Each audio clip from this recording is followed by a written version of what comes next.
Well, I'm delighted to be here today, and you know, when Michael was a little boy, he was delighted. And now he's all grown up, and he's still delighted. Always delighted. Yes, he mentioned that I joined the all-volunteer force. Well, it was in the aftermath of Vietnam, and they were having a hard time getting manpower because back then the military was rather unpopular. So they decided to open up a lot of the positions to women. It would take some woman power, and that was my opportunity. And I would recommend the military for any young person. It's a great way to learn and be all you can be, especially in the Army. But I'm happy to talk to you today about leadership, and I'm going to run my own slides, I hope. Here is the agenda. Now, it's a lot to cover, but I was told that all of you are up to it, right? I'm going to follow the 3 T's principle. That's going to tell you what I'm going to tell you, then I'm going to tell you, and then I'll tell you what I told you. Okay? 3 shots at it. Now that's in contrast to what I would do if I were talking to the soldiers, especially at a graduation, when they have family and friends waiting in the audience. My sergeant major would always remind me, ma'am, remember the 3 B's. You'd be good, you'd be brief, and you'd be gone. But I knew that method would not work with this crowd because I was forewarned by the organizers that this was serious business. Take this seriously. Right?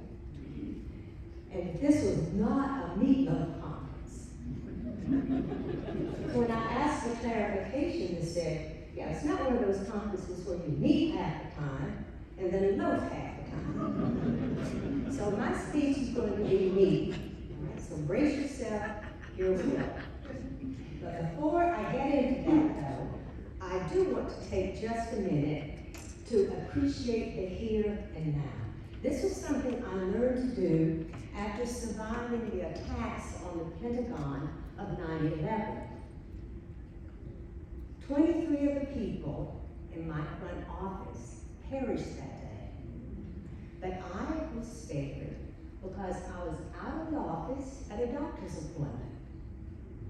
It caused me to realize that tomorrow may never come. Today is a gift. That's why it's called the present. And we need to make the most of it. Furthermore, wherever you go, well, there you are. It's kind of profound when you think about it. So always take a moment to appreciate the here and now.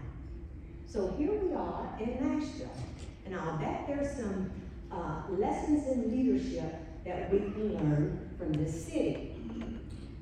I can't see the slides that well, so I may have to look at this version. So bear with me just a second.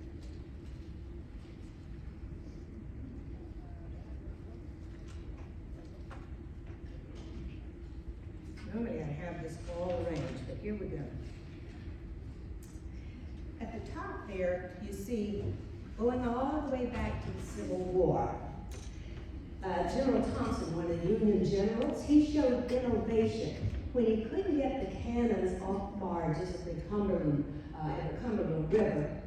He hit upon the idea of just bolting those barges, the cannons to the barges.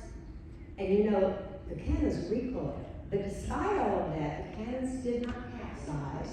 The battle was won, and floating artillery became a new tactic. In fact, it was later used on the Mississippi River at the Battle of Vicksburg.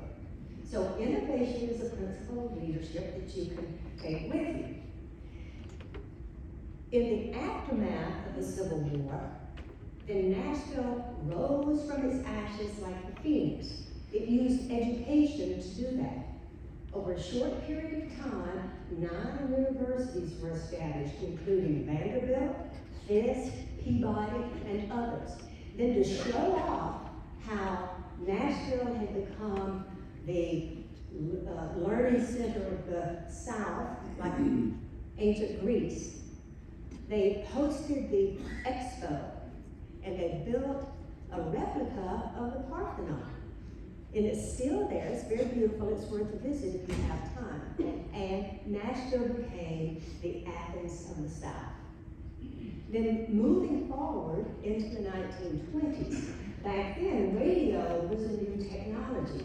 And there was this young man who was the son of an insurance company owner.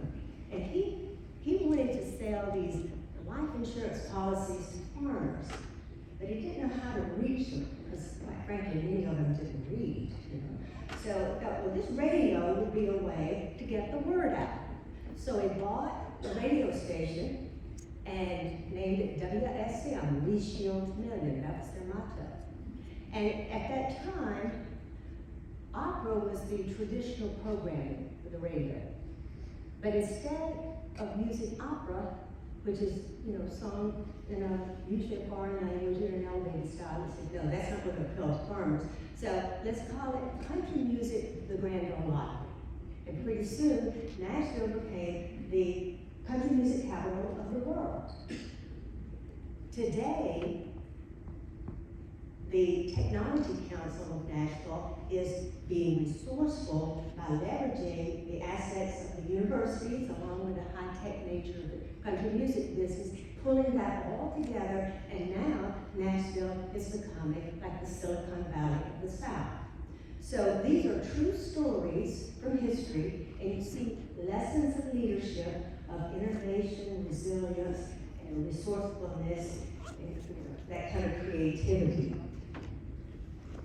Now, we've covered the here, let's look at today.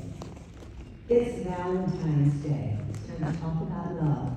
You know, lots of books have been written about leadership and love, because it's hard to lead people if you don't really care about them. Right? Now, many people think there's love at first sight, but that doesn't really happen. It's a process. And I've seen a lot of love in the few days, a couple of days I've been with you all. You all really care about each other. Now, that didn't happen overnight, did it? It was a process. The first step is to notice people. It's paying attention. When you pay attention, you let the people know you're glad they're there. You're glad they exist. And then second comes acceptance. This means accepting people for who they are. You know, a person cannot help the accident of their birth. We have no control over who our parents are. The color of our skin, our gender, our ethnicity. So don't hold it against them. Affirm who they are. It makes them feel safe that they can make their contribution. Next comes appreciation. Appreciation is valuing what they do for the team, how what they contribute fits into the holistic whole. And that's what teamwork is all about. And then from that, it comes affection. It's that feeling of bonding and esprit de corps. You know, in battle, soldiers say they fight for the people on the left and the right. They're battle buddies because they have each other's backs.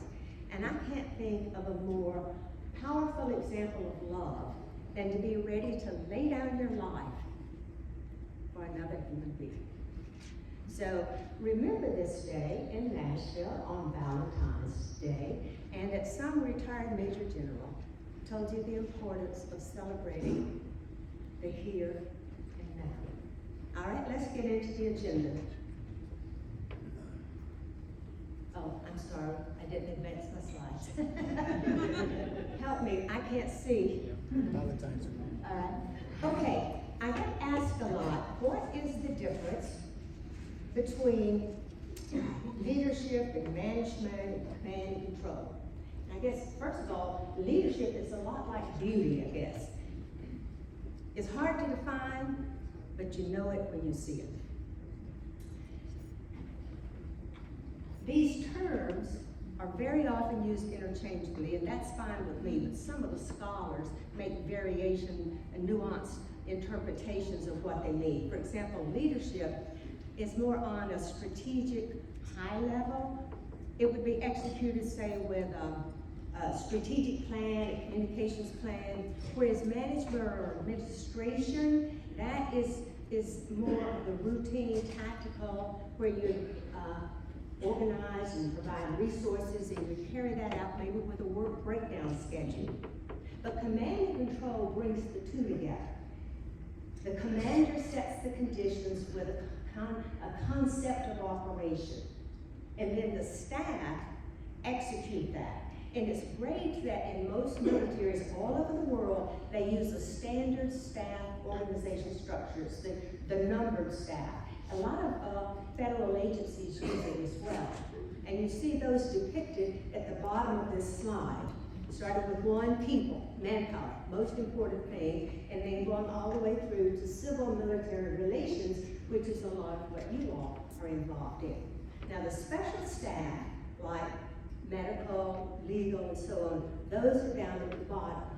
But all of them are important, and when I'm talking about leadership, it can involve all of these things, okay? Now, we come to the age-old question. Next slide. Are leaders born or leaders made? There is the trait theory that people are just born with some innate skills, and that somehow, some way, they're going to turn out to be a leader. And then there's the other theory that says, no. It's something you have to learn and practice to be a good leader. So let's see a show of hands. How many of you think leaders are born? Leaders born. Thank you. Yeah, I think so too. All right. How many of you say leaders are made? All right. Well, what if both of you are right? An abundance of research shows that leaders have certain traits. For example, they're a little taller, they're a little smarter, they're extroverts, and they're able to talk to people. They're good communicators. But what if you're a little short person? Should you give up?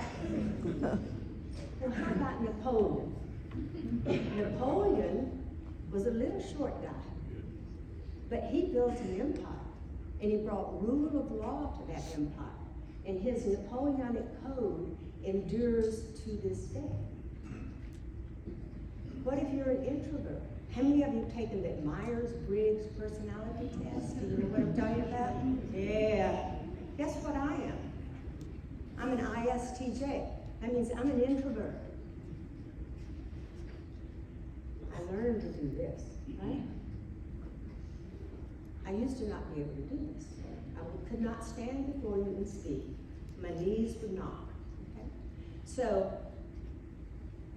you can overcome it. So don't just, of course, the best leaders are those who take their natural gifts and then build on that with practice and learning. Okay. Our next slide. Oh, now, I want to share with you something that I learned at Harvard. You know, I already had a PhD in administration from the University of Alabama, but the Army decided to send me to Harvard for postdoctoral work. Maybe they thought I needed it. But here's a tip. If anybody ever offers you a free ride to go study at Harvard, say yes. You'll like it. But this is called the managerial grid. It has two axes. One, the vertical, dealing with the focus on people, and then the horizontal is dealing with the focus on tasks. In the lower left, you have the laissez-faire, the hands-off approach. This leader doesn't focus much on the people or on the tasks. Could you imagine ever using that style of leadership? Well, what if you had a group of retiree recalls, something like that. People who were highly motivated and they knew their job and how to do it. Maybe some PhD researchers or something, think of that, in fire science. Do you think they need you to tell them? No, just give them the resources, get out of their way, right? So there is a time and place to use laissez-faire management. Then going to the right, we have the autocratic manager.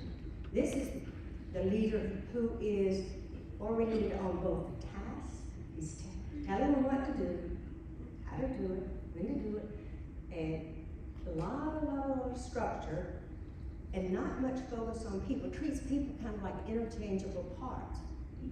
You know, McNamara, Robert McNamara, remember him? In the 50s, he had used this approach at Ford Motor Company with great success on the assembly lines. And it was perfect for keeping production up, and wonderful success with this autocratic style. Later, he became Secretary of Defense during the Vietnam War, and he used his quantification method, he called it a war of attrition, with body counts of the enemy. It was atrocious. 20 years later, he wrote a book. And in the book, it was sort of his mea culpa, and he says, there are certain things of the human spirit that cannot be quantified. Things like hope, and courage, and motivation. But is there ever a time when you use this autocratic style? Can you think of it? What if you had a group of new recruits and they didn't know their skills and they had to pass an exam, at the end of the, say, 2 months, or else they were going to be fired. Furthermore, they were not very well disciplined. Didn't know maybe how to even show up on time. Properly dressed. Maybe they come in tennis shoes instead of boots, things like that. So with that group, you might have to tell them what to do and how to do it, along with the pep talk a couple of times a day, right? So it really just depends on what you're dealing with. That's why we call it situational leadership. In the top left, we've got the democratic or social style. This is the theory that just keep them happy, because happy people will work harder. Just focus on the people and the work will take care of itself. Could you imagine ever doing that? Well, okay, what if you have their retiree recalls and they were just coming to volunteer and help out, right? Well, they know the job and they're motivated, or they wouldn't be there, right? So, what has happened to our slides? Are we good? We still got the managerial grid. Okay, I'm just looking. All right. So, sorry about that.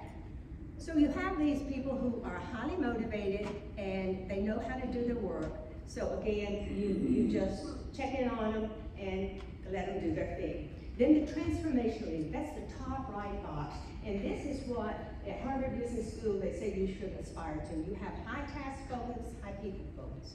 And with that, you can, here you're not telling them what to do, you're selling them. You're inspiring them on a grand vision and how they fit into that grand vision, and have goals and objectives, but it's toward a greater good. So that is the managerial grid. Let's go to our next slide. Okay, I thought at this time you might need a little levity. So, here it says, good news, we had a large attendance at the seminar. Now the bad news is everybody thinks they're in charge. Well, rest assured, that's not going to work. Because there is a time to lead, there's a time to follow, and the wise person is able to discern and know the difference. That's why it's situational leadership. Adapt to whatever is going on. Now, how do you be an effective leader? We've already talked about the leader's internal focus on both the task and the people. But also leaders have to be externally focused. In the military, we use the 2 up, 2 down principle. I should know not only what my boss's objectives are, but my boss's boss's objectives are.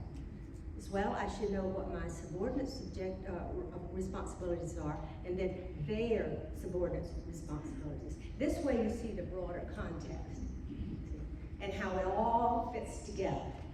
Now, if you don't have this situational awareness, the bigger picture, take the example of Patton, George Patton, General George Patton. He was commanding the 3rd Army in the aftermath of the invasion of Normandy, D-Day, and England and Britain had gotten into France and was driving the Germans back. And Patton hit upon the idea, with all his tankers, that they would go chase them and cut them off before they got to the Rhine River. The only problem was those tanks were gas guzzlers, and so he quickly outran the supply lines. Then he hit upon the idea of creating the Red Ball Express, which was this convoy of gasoline trucks. And again, he did it as a 24/7 operation. You can imagine what it did to the vehicles. It just wore them out. And of course, the supply line was consuming as much gasoline after a while as the tanks. So it was counterproductive. So about 80 days into the Red Ball Express, word came down from higher headquarters, shut this down. Because Eisenhower, the Supreme Allied Commander, had to be responsible for the whole war, in Pacific as well as all of Europe. And they needed some of these trucks and gasoline over in Holland. So from where Patton sat, they always say, where you stand is where you sit. So from his perspective, it was a good thing to do, because he did not have the contextual awareness of his boss, General Bradley's boss, General Eisenhower. Okay? So I could give you lots of examples of these kinds of blunders because of lack of situational awareness. People doing their best, but it just wasn't appropriate. Then, of course, you go 2 down. You practice management by walking around, leadership by walking around. You go down and you talk to your people, you get to know them, you get to know their subordinates, and you ask them, how's it going, and what's your job, and what is the importance of your job, how does it all fit together? And as you're talking to them, it's amazing what you can learn. It's a big disconnect often between policy made up at the headquarters and how it gets interpreted and executed out in the field.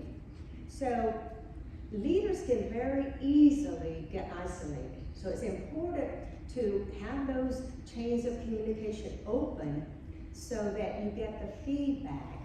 And people are reluctant to bring the boss bad news. So when they do, never, ever, ever shoot the messenger. Because if you do, word will get around. You can't bring that guy or gal bad news. And then you'll be isolated. And that's a tragedy. So you don't want that to happen. Okay, let's go on, I guess, next slide.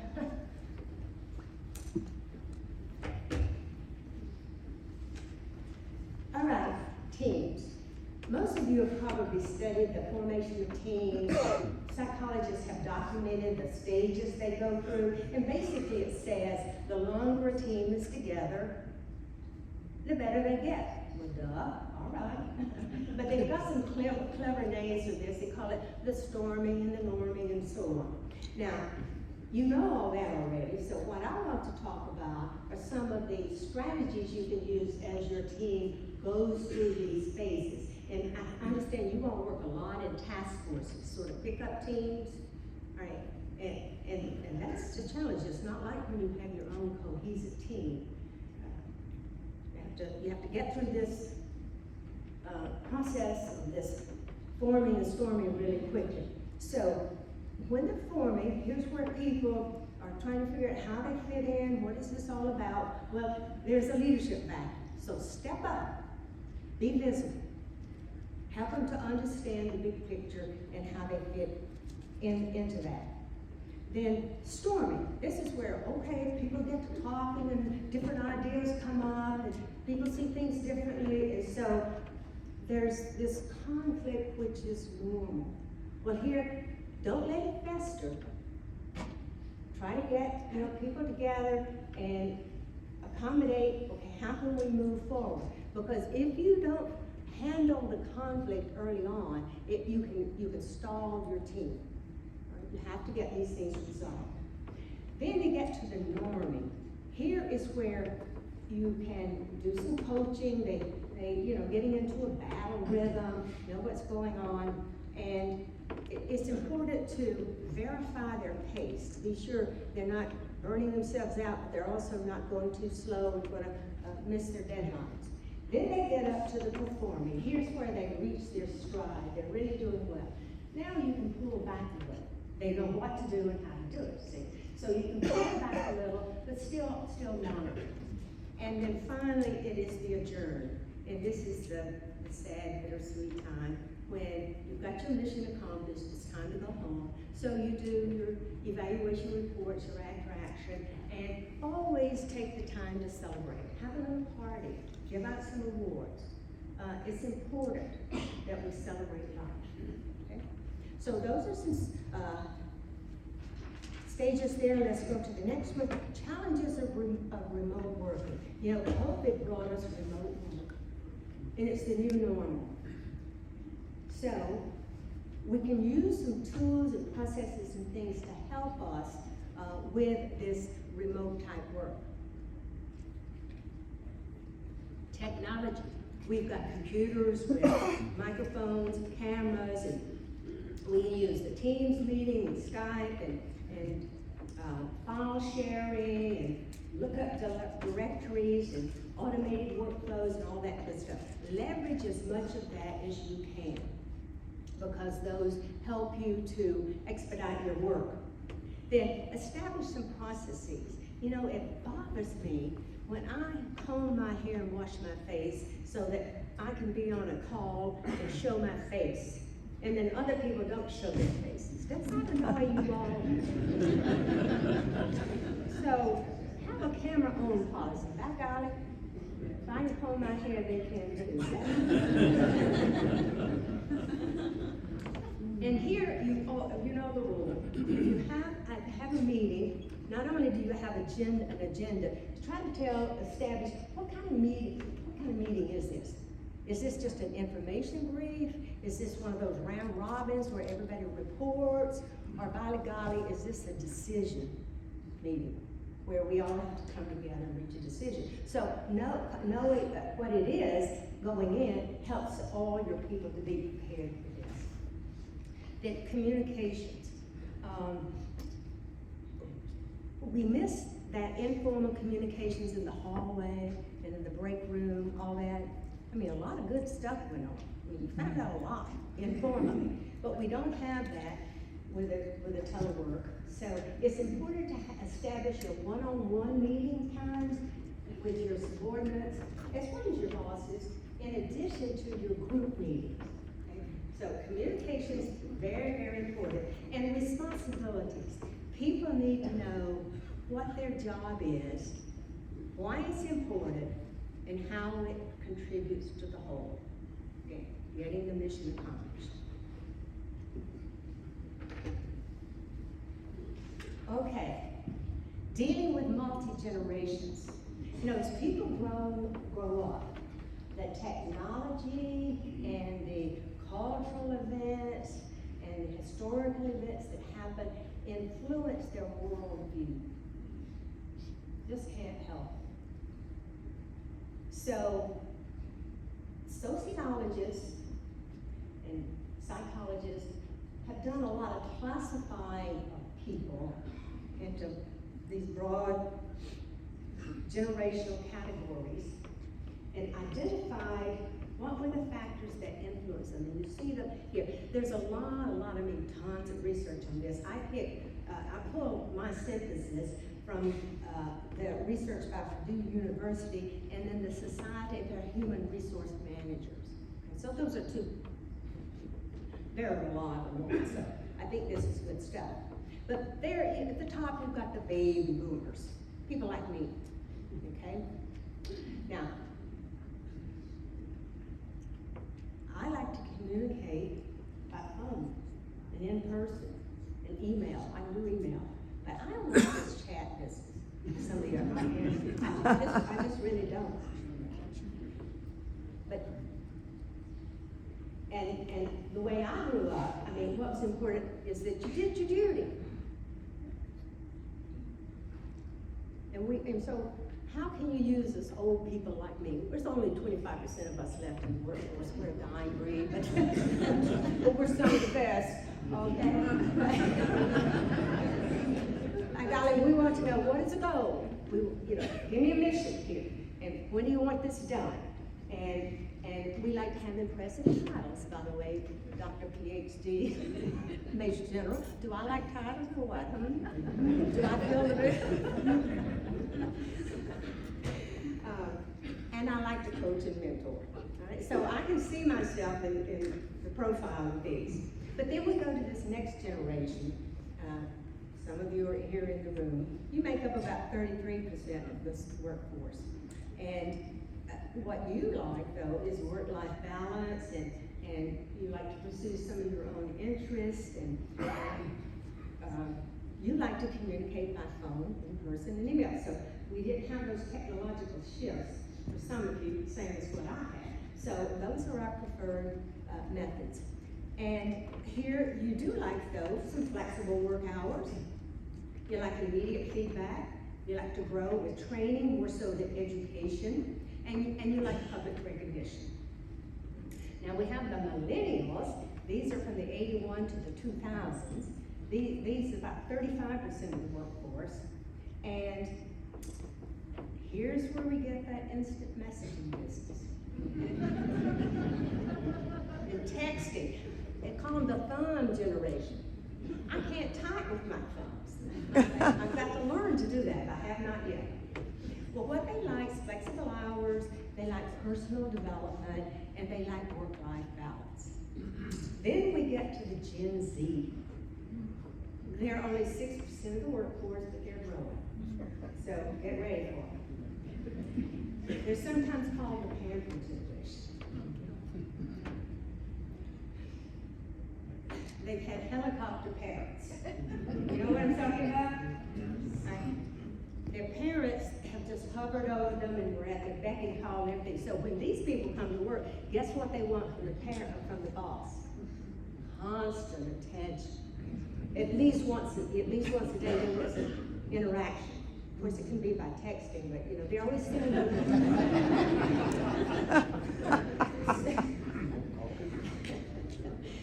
Oh, but they're wonderful, and I keep hoping they're going to grow out of this.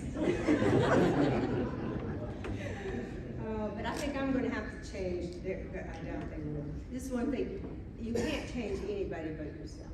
See, so I either have to adapt and learn to deal with these Gen Zs or retire, and I'm not ready to do that. So they want you to know them personally and to care about them. It doesn't matter that you are the president of the corporation and they're intern down here.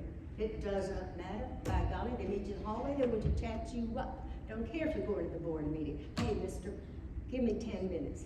I mean, they're the pampered generation. They like flexible hours, and again, this immediate feedback. So, dealing with the diversity and age diversity is very, very, very important, because everybody does have a role to play.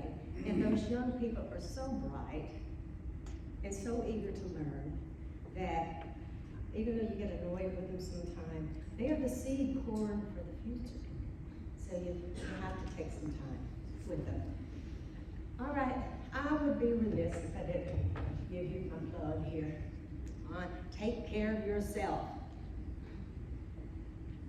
You only have one body. I see people who take better care of their vehicles, their motorcycles, the cars, than they do their bodies. And your body doesn't come with a warranty. So you better take care of it. It has to last you a lifetime. And how you do this, according to Walter Reed, medical research, is it's the golden triad. You have to have proper exercise, sleep, and nutrition.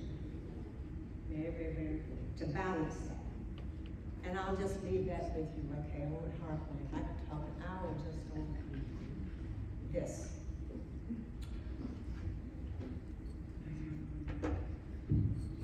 Okay, here's what we've covered thus far.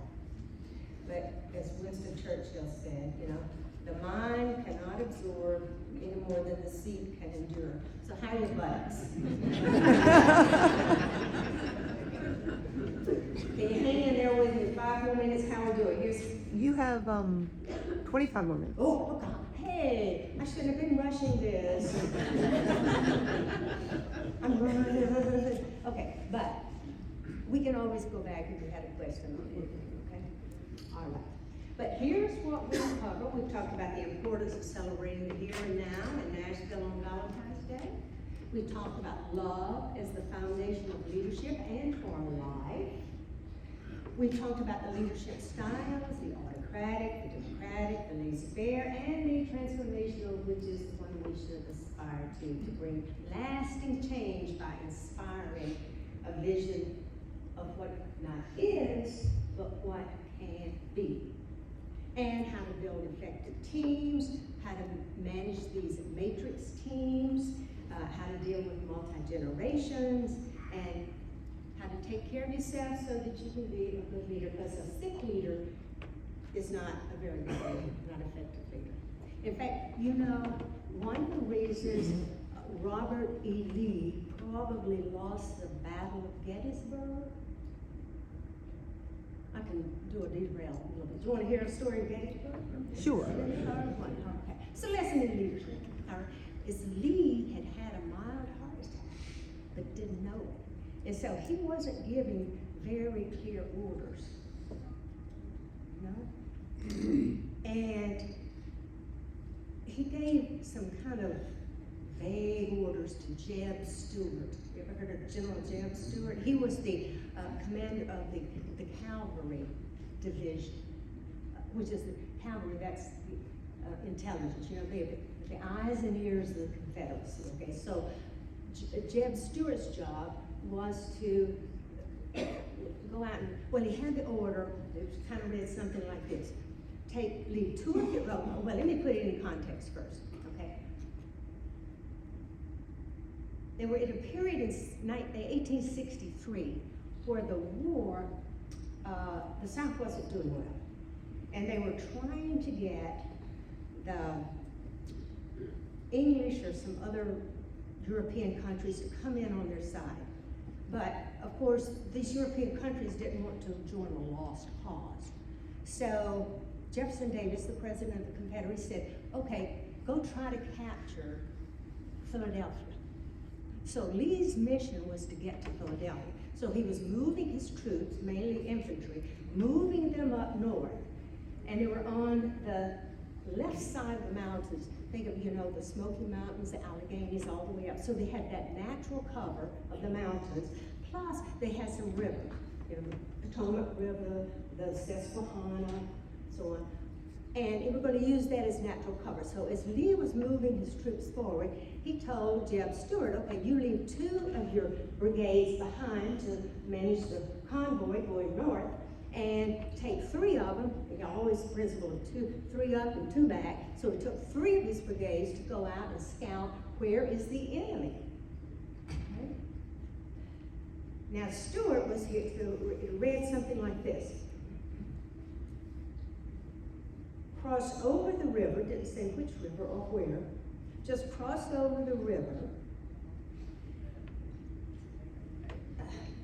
scout the enemy without detection, without interference or something like that. In other words, see but don't be seen. And then at all times stay in contact, because that's the job, is to bring back information. Well, Jeb Stuart, he goes and he finds that the Union troops are moving north as well. history says they're probably going to gather all around Emmitsburg where Camp David is, all right? So they were moving north. Now, Jeb Stuart, he knew this situation. He could have swung back. He tried to go north to get around him, but he couldn't. Instead of swinging back and rejoining his soldiers, or the troops moving north, he kept looping around and looping around and looping around. He was gone for 2 days. He was cut off. He could not get message back to Lee. So as a result, Lee got bogged down at Gettysburg, and the consequence was a bloody 3-day war in July and 50,000 people killed. Why? Because Lee had a mild heart attack and didn't give good orders, and then Jeb Stuart also forgot his mission and didn't see that, I guess he didn't put it in context that the objective was to get to Philadelphia. And Lee could have taken his troops all the way up to Philadelphia had he not gotten bogged down at Gettysburg. See? So, a couple of lessons in leadership, a little sidetrack, but did you enjoy that?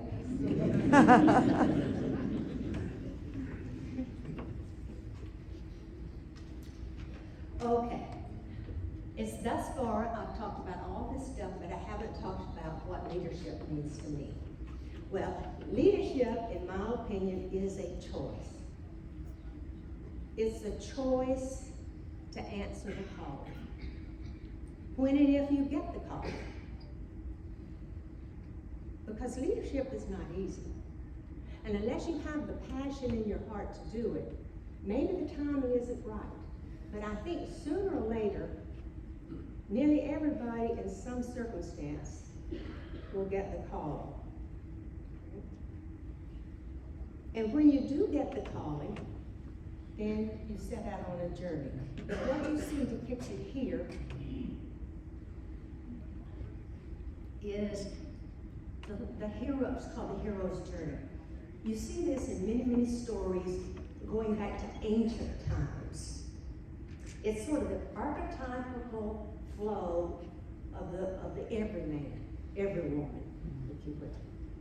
It's every person seeing a situation and saying, this is not good. This needs to be fixed. And either, I just don't feel up to it, I don't think I can fix it. Or look in their heart and say, maybe it's my time. Maybe I need to fix this. So, they head out on this journey. They hear the call, and there is some reluctance and fear. So, instead of rushing in foolishly, step 3, they find a mentor, coach, make it pray about it, get some divine inspiration. And then they decide, okay, I'm going to leave the ordinary world and I'm going to leave my comfort zone. And I will go into the unknown world. I'll cross over, step 4, take the lead, take the plunge. And of course, invariably, you need opponents. But also, along the way, as you have all these trials and tribulations, you'll find helpers, like little angels, people who come out of the woodwork just to give you an assist along the way. So as you move forward, then you gain insights into this unknown world that you had not seen before. But also, you gain insights to yourself. Go to the next step, and it is confronting the shadow self. The shadow self is a psychological concept for that part of ourselves we disown. We don't want to look at it. And the psychologists say one of the reasons we don't want to look at it, we're not able to look at it, is because if we acknowledged it, we would have to do something about it. We would need to change. And change is hard. We don't want to change ourselves. Have you ever talked with an alcoholic? They don't think they're alcoholics, do they? Oh, I don't have a problem with it. Until they acknowledge it, then they're not able to do anything about it. So you get to this point where you face the shadow self, you learn something not only about the world around you, but about yourself. And it can work on your nemesis there. If do you have a bad temper? Are you not diligent enough? On the other hand, do you underestimate yourself? Do you think maybe you're not big enough? Do you not recognize that you have a strong, healthy body? Or that you have a quick wit, good humor? See? So it's to take a realistic appraisal of yourself, what you really, really are. Your faults and your strengths. And then with that, you move forward. Get ready for another ordeal and another lesson learned. And it's not always linear. Sometimes you have to cycle back. You've learned some stuff and you've done some stuff, but hey, you gotta come back to this duty. Look inside some more. Get your act together more. Then you go again. Finally, then you achieve your victory, you achieve your goal. It could be fixing that situation that you set out to fix. But along the way, you also fixed yourself a little bit. Then it's time to go home. And guess what? The road home is not easy. Because you go back and the roles you used to play, you don't fit so well into those roles anymore. Because you're a changed person. So it takes some adaptation. People around you have to get used to the new you, and you have to get used to the new you. Then you move forward, you make that transition back into your ordinary world as a transformed person. And you share your gifts. And from then on, you will never be the same. Because you live life on a higher plane. And then we come to step 13, lucky 13. There may come another time in your life you say, I'm ready to step up again. I'm ready to take that challenge. Why not me? Right? So that is the choice of living a purposeful life.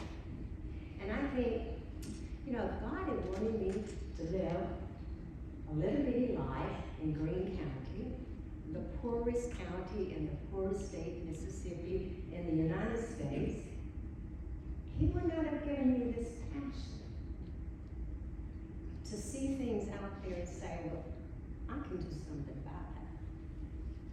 I can help the all-volunteer force. I can help people be all that big. Because, in the long history of our nation, we've only had a conscription for about 30 years. If we care about our country, people should be willing to volunteer to serve. So, why not me?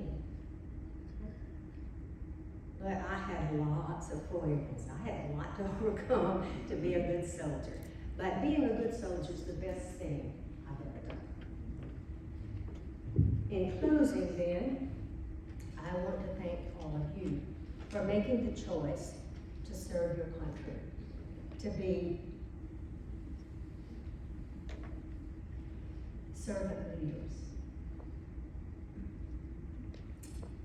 It's a lot like the military, because we all take that sacred oath to uphold and defend the Constitution of the United States against all enemies, foreign and domestic. And do you know domestic terrorism is a huge threat these days? So, you serve, and I congratulate you for your choice to try to make a difference. As a civil servant, a servant leader, you honor your office, but you serve with humility. It's amazing when you reach a high office, all your jokes become funnier. And you're on the A list for all the parties, all the invitations, because it's your position. So don't let it go to your head. honor your office, but be humble. You prioritize service to your country over profit. Probably any of you out there could go make more money in private business. I know when I retired, I got like a double salary increase when I went into consulting, right? But I'd give it all back just to go be a soldier and wear that uniform again. So you prioritize service to your country over profit. Because somebody's got to, a democracy's got to have qualified, dedicated civil servants. We can't be a democracy without that. And you empower others before your own personal gain. I always try to surround myself with the best people I could find, people a lot smarter than I was, because I knew they would always make our team look good. And then you try to inspire the vision of the future in that magic quadrant of the top right, and be a force for good. And then share your blessing. You've been on that journey. You brought back the gifts, and you're ready to share them.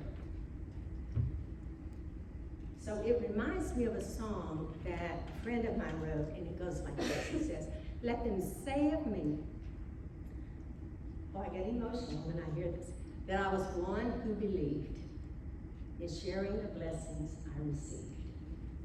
Let me know in my heart, when my days are through, America, America, I gave my best to you." It's been a joy to be with you. I thank you all for this opportunity, and I wish you well. May God be with you in your journey.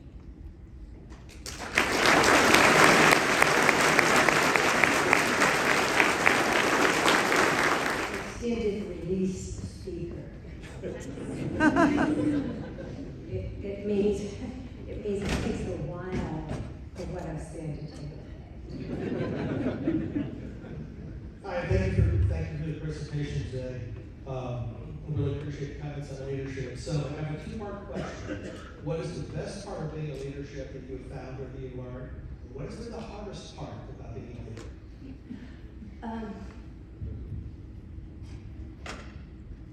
I'll start with the hardest first. Patience. Patience. Patience. There's this old saying that the good Lord brings you what you need to practice on more. I don't have a lot of patience, so I've had to learn that. And I guess so. I'm this visionary leader, and I have a focus of what can be done, and I've assembled the best team, and I just want us to go get it. And by golly, I just can't stand it when things get in the way. I want to plow through it. So I'm impatient. I gotta learn patience. But then, of course, the best part is when you make it. And you've achieved the gifts, you've achieved the victory. But then even better than that is where that team of people you assemble, they go on and they become GS-15s and SESs, and they become general officers. And they go out into the world and they carry on that little bit that you've taught them. And so getting to bask in the reflected glory of your protege's success, hey, that's the best part to me.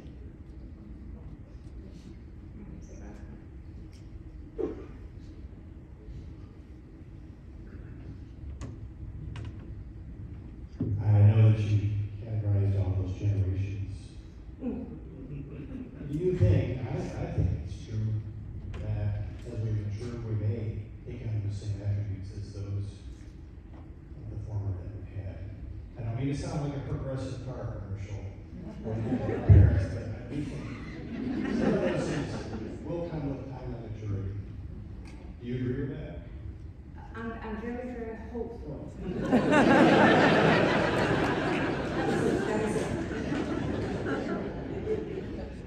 do, and there's a whole body of psychological research that says for people who have extended adolescence, you know, who don't have to grow up right away and worry about making a living and putting food on the table for children, they have this longer adolescence period, they get to explore more, they get to be more creative, they just kind of lay back and think about things. Well, honestly, that kind of sets them up to have more time to think about how to change the world, how to be a force for good.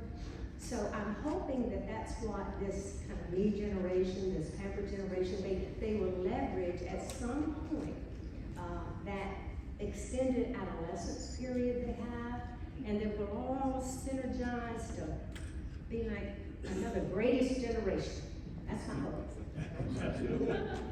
Because we have to have faith. They are our seed corn of the future. That's all we got. So, but they have a rough time coming into the military. Of course, it's not the old style of the drill sergeants anymore. We treat everybody with dignity and respect. You don't get in your face and call them maggots and stuff like that.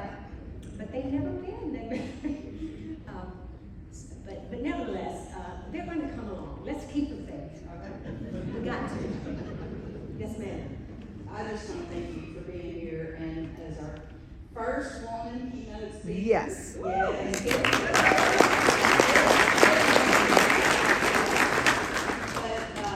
as a woman, could you give us an example of some conflicts that you've dealt with in your own team and how you handled that?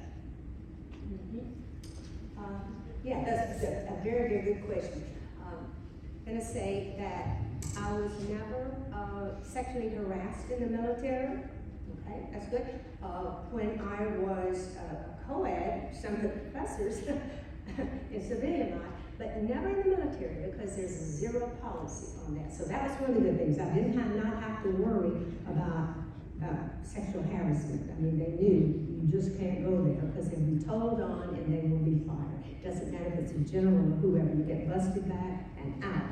So, zero tolerance on that. But I would say probably one of the worst, when I was first new into this and didn't have many women, when you go into a meeting and you're the only woman at the table, and then, you know, in the military, every now and then they'll say a little curse word, they say, damn, something like that, you know.